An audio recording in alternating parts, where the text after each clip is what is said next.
Subcommittee will come to order. First, let me thank Chairman Shapiro of the SEC for being here today to testify on this important subject. And I'd like to welcome back Mr. Cutts, the SEC Inspector General, and thank him again for all the work his office has done in investigating the SEC's use of its leasing authority.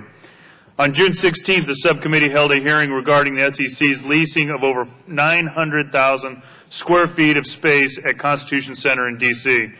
We expected to get answers to some basic questions as to how and why the SEC managed to bind the taxpayer to more than $500 million in lease payments for space the SEC did not even need. Sadly, we didn't get very many answers last hearing, despite having the SEC's Chief Operating Officer and General Counsel both testify. Few of our questions were answered. In the private sector, if an employee bound their company to a contract costing over $500 million it did not need, that company would want to know the facts to determine who all should be held accountable and how to prevent it from happening again. Federal agencies should be held to an even higher standard, as ultimately it's the American people who pay for their costly mistakes.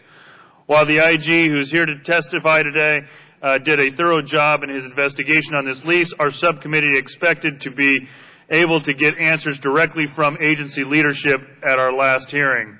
Some of the basic questions that were raised included: how and why did the SEC, in the course of just 1 month, more than triple the size of its space requirement?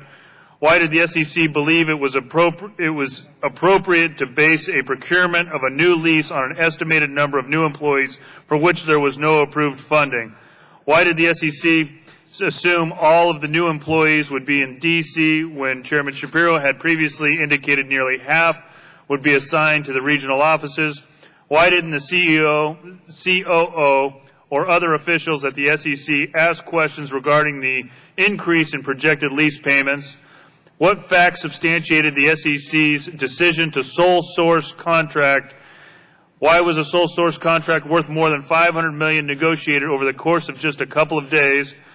Why didn't the lease contract include any clauses to protect the taxpayer, such as a cancellation clause? And why is there nothing in writing that would show a formal internal approval of such a massive lease? These are some of the basic questions that still have not been answered. I'd like to say for the record that since the June hearing, Chairman Shapiro has taken steps to try and ensure that as many of these questions as possible were answered before this hearing today. However, information that would help to shed more light on how this particular lease was signed remains elusive.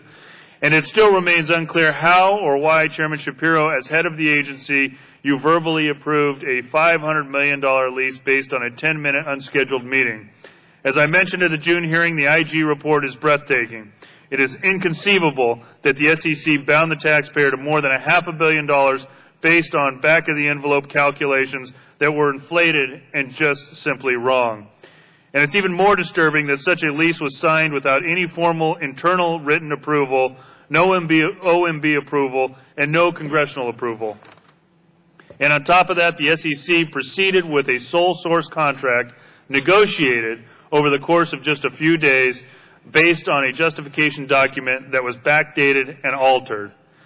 As the IG noted in the last hearing, it appears someone at the SEC saw Constitution Center and decided that that's where they wanted the SEC to move, regardless of the cost to the taxpayer. And sadly, as pointed out in June, we know this is not the first time SEC has mismanaged its leasing authority.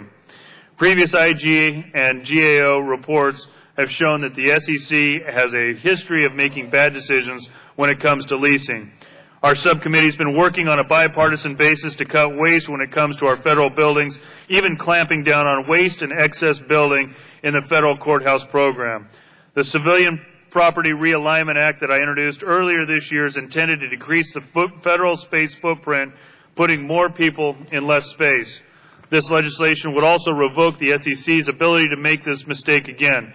And the current administration, just over a month before the SEC signed this lease, issued a directive to federal agencies to reduce space.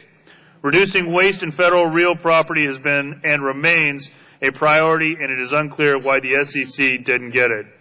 So I hope today we get the answers. I would now like to recognize Ranking Member Norton from the District of Columbia for 5 minutes to make any opening statements she may have.